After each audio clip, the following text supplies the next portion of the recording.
ओम शांति। 24 मई 2025 बाबा का साकार मुरली।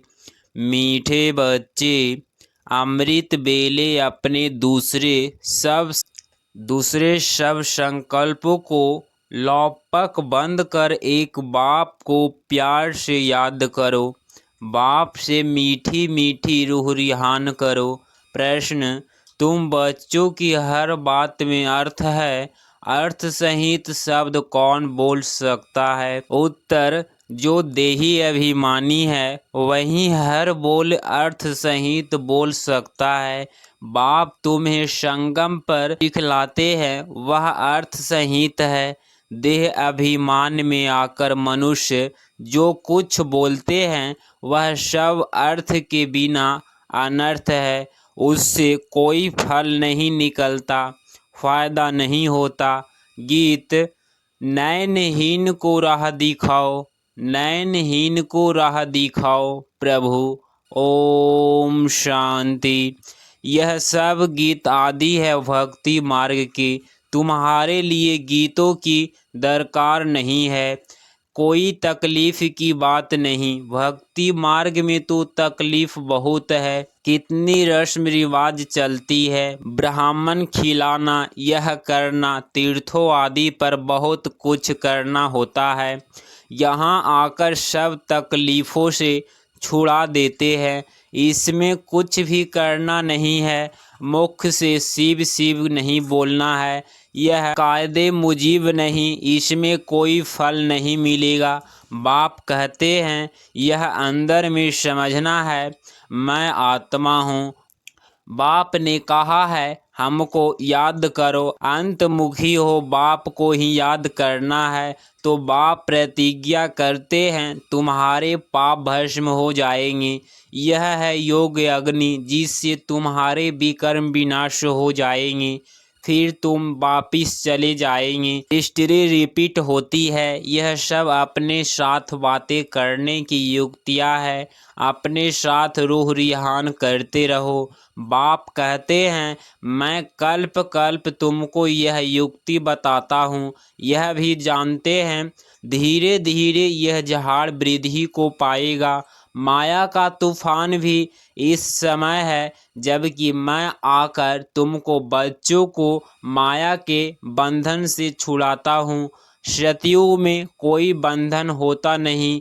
यह पुरुषोत्तम युग भी अभी तुमको अर्थ सहित बुद्धि में है। यहाँ हर बात अर्थ सहित ही है। देह अभिमानी जो बात करेंगे सो अनर्थ, देही अभिमानी जो बात करेंगे अर्थ सहित उनसे फल निकलेगा। अब भक्ति मार्ग में कितनी डिफ़िकल्टी होती है समझते हैं। तीर्थ यात्रा करना, यह सब भगवान के पास पहुँचने के रास्ते हैं। परंतु बच्चों ने अब समझा है वापिस कोई एक भी जा नहीं सकता। पहले नंबर में जो विश्व के मालिक लक्ष्मी नारायण थे उनके ही 84 जन्म बता देते हैं, तो फिर और कोई छूट कैसे सकता। सब चक्र में आते हैं तो कृष्ण के लिए कैसे कहेंगे कि वह स्वेद कायम है ही। हाँ, कृष्ण का नाम रूप तो चला गया कि आत्मा तो है ही न किस रूप में। यह सब बातें बच्चों को बाप ने आकर समझाई है। यह पढ़ाई है, स्टूडेंट लाइफ में ध्यान देना है। रोजाना टाइम मुकक्कर कर दो अपना चार्ट लिखने का। व्यापारी लोगों को बहुत बंधन रहता है, नौकरी करने वाले पर बंधन नहीं रहता। वह तो अपना काम पूरा किया, खल्लास। व्यापारियों के पास तो कभी ग्राहक आए तो सप्लाई करना पड़े। बुद्धि योग बाहर चला जाता है तो कोशिश कर समय निकालना चाहिए। अमृत बेले का समय अच्छा है। उस समय बाहर के विचारों को लौपक कर देना चाहिए। कोई भी खलास ना आए, बाप की याद रहे, बाप की महिमा में लिख देना चाहिए। बाबा ज्ञान का सागर पतित पावन है। बाबा हमको विश्व का मालिक बनाते हैं। उनकी श्रीमत पर चलना है। सबसे अच्छी मत मिलती है मन मना भव, दूसरा कोई बोल न सके। कल्प कल्प यह मत मिलती है तमो प्रधान से सतो प्रधान बनने की। बाप सिर्फ कहते हैं मामे कम याद करो। इनको कहा जाता है वशीकरण मंत्र। अर्थ सहित याद करने से ही खुशी होगी। बाप कहते हैं अव्यभिचारी याद चाहिए। जैसे भक्ति में एक शिव की पूजा अव्यभिचारी है, फिर व्यभिचारी होने से अनेकों की भक्ति करते हैं। पहले थी अवैध भक्ति, एक की भक्ति करते थे। ज्ञान भी उस एक का ही सुनना है। तुम बच्चे जिनकी भक्ति करते थे वह स्वयं तुम्हें समझा रहे हैं। मीठे मीठे बच्चे अभी मैं आया हूँ। यह भक्ति कल्ट अभी पूरा हुआ। तुमने ही पहले पहले एक शिव बाबा का मंदिर बनाया। उस समय तुम व्यभिचारी भक्त थे, इसीलिए बहुत खुशी थे। फिर व्यभिचारी भक्त बनने से दैव में आ गए, तब थोड़ा दुख होता है।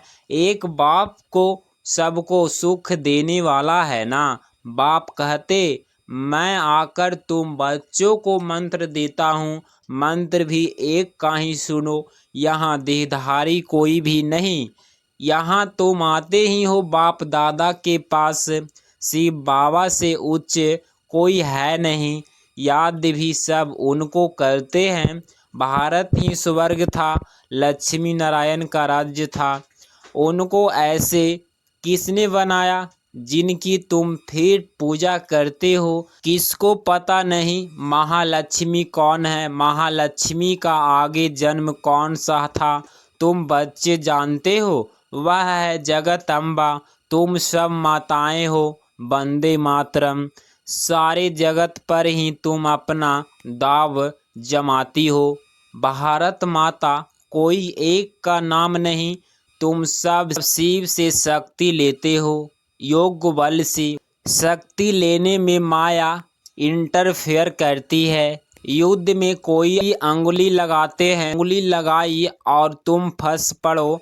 यह है ही माया की युद्ध। बाकी कोई कौरव और पांडवों की युद्ध है नहीं। उनकी तो आपस में युद्ध है। मनुष्य जब लड़ते हैं तो 1-2 गज जमीन के लिए गला काट देते हैं। बाप आकर समझाते हैं यह सब ड्रामा बना हुआ है।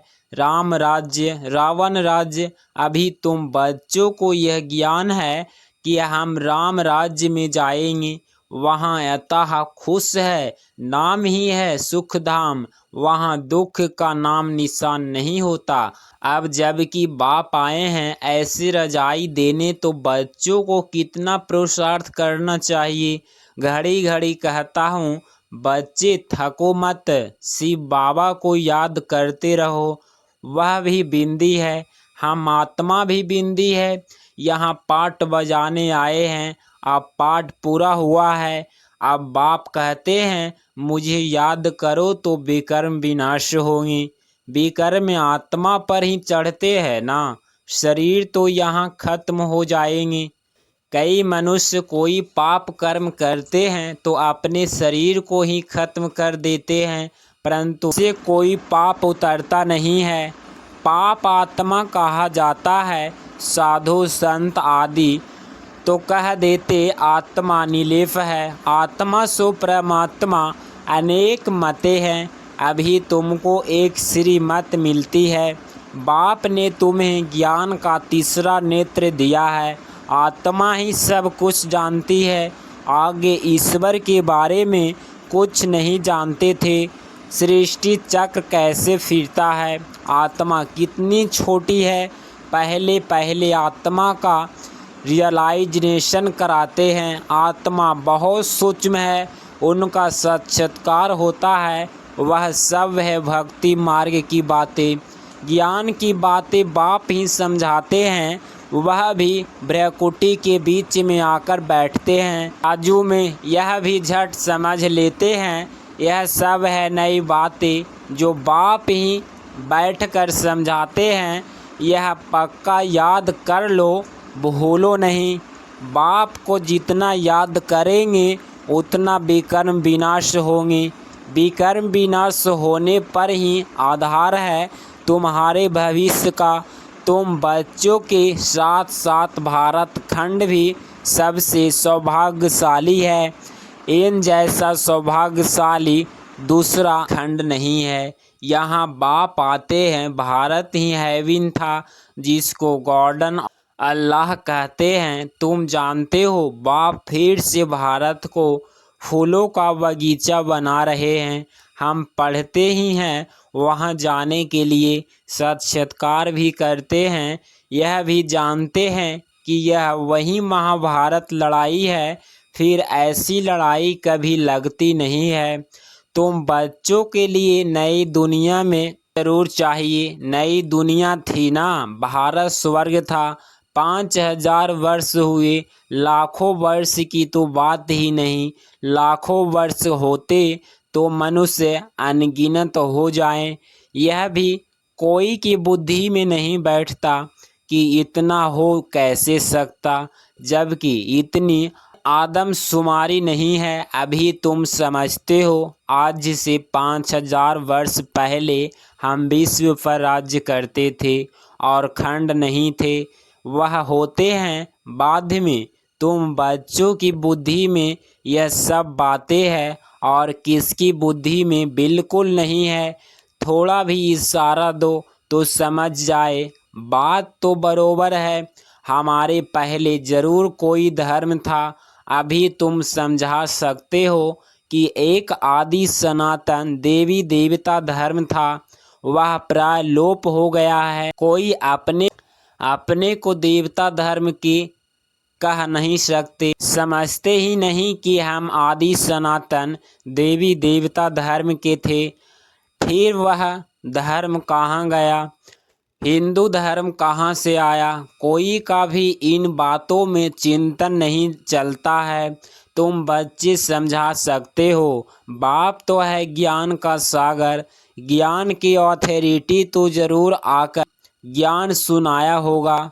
ज्ञान से ही सतगति होती है, इसमें प्रेरणा की बात नहीं। बाप कहते हैं, जैसे अब आए हैं वैसे कल्प कल्प आता हूँ। कल्प बाद भी आकर फिर सब बच्चों से मिलेंगे। तुम भी ऐसे चक्र लगाते हो, राज्य लेते हो, फिर गवाते हो। यह बेहद का नाटक है। तुम सभी एक्टर्स हो। आत्मा एक्टर्स होकर क्रिएटर डायरेक्टर मुख्य एक्टर्स को न जाने तो वह क्या काम की। तुम बच्चे जानते हो कैसे आत्मा शरीर धारण करती है और पार्ट बजाती है। अब फिर वापस जाना है। अब इस पुरानी दुनिया का अंत है।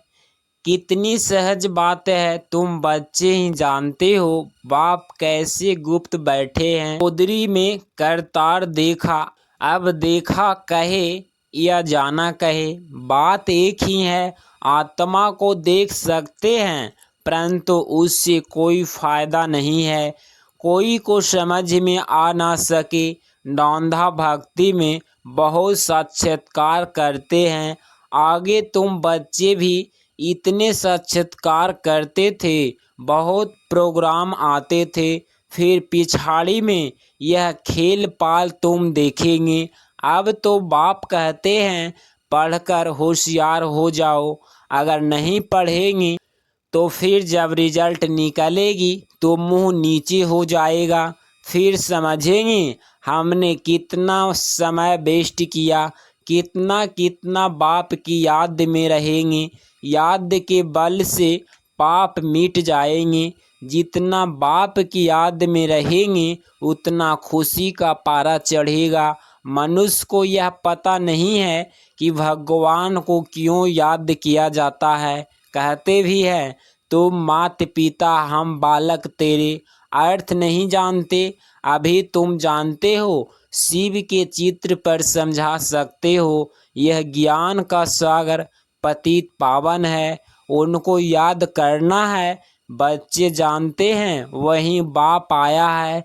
सुख घरेने का रास्ता बताने। यह पढ़ाई है, इसमें जो जितना पुरुषार्थ करेगा उतना उच्च पद पाएगा। यह कोई साधु संत आदि नहीं जिसकी गद्दी चली आई है, यह तो शिव बाबा की गद्दी है। ऐसे नहीं यह जाएगा तो दूसरा कोई गद्दी पर बैठेगा। बाप तो सबको साथ ले जाएंगे। कई बच्चे व्यर्थ ख्यालातों में अपना समय वेस्ट करते हैं। सोचते हैं खूब धन इकट्ठा करें, पुत्र पौत्रे खाएंगे, बाद में काम आएगा, बैंक लॉकर में जमा करेंगे, बाल बच्चे खाते रहेंगे। परंतु किसको भी गवर्नमेंट छोड़ेगी नहीं, इसीलिए उसका जास्ती ख्याल न कर अपनी भविष्य कमाई में लग जाना चाहिए। अब बच्चों को पुरुषार्थ करना है, ऐसे नहीं कि ड्रामा में होगा तो करेंगे।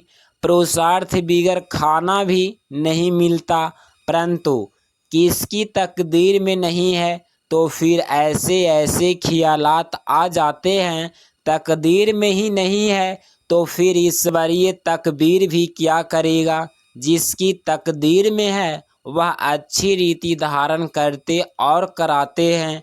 बाप तुम्हारा टीचर भी है, गुरु भी है, तो उनको याद करना चाहिए। सबसे प्रीत बाप टीचर और गुरु ही होते हैं, उसको तो याद करना चाहिए। बाबा युक्तियाँ तो बहुत बतलाते हैं, तुम साधु संत आदि को भी निमंत्रण दे सकते हो। अच्छा, मीठे मीठे सिकिलधे बच्चों प्रति माता पिता बाप दादा का याद प्यार और गुड मॉर्निंग। रूहानी बाप की रूहानी बच्चों को नमस्ते नमस्ते। धारणा के लिए मुख्य सार पॉइंट नंबर फर्स्ट, पुरुषार्थ कर अपनी भविष्य कमाई में लग जाना है।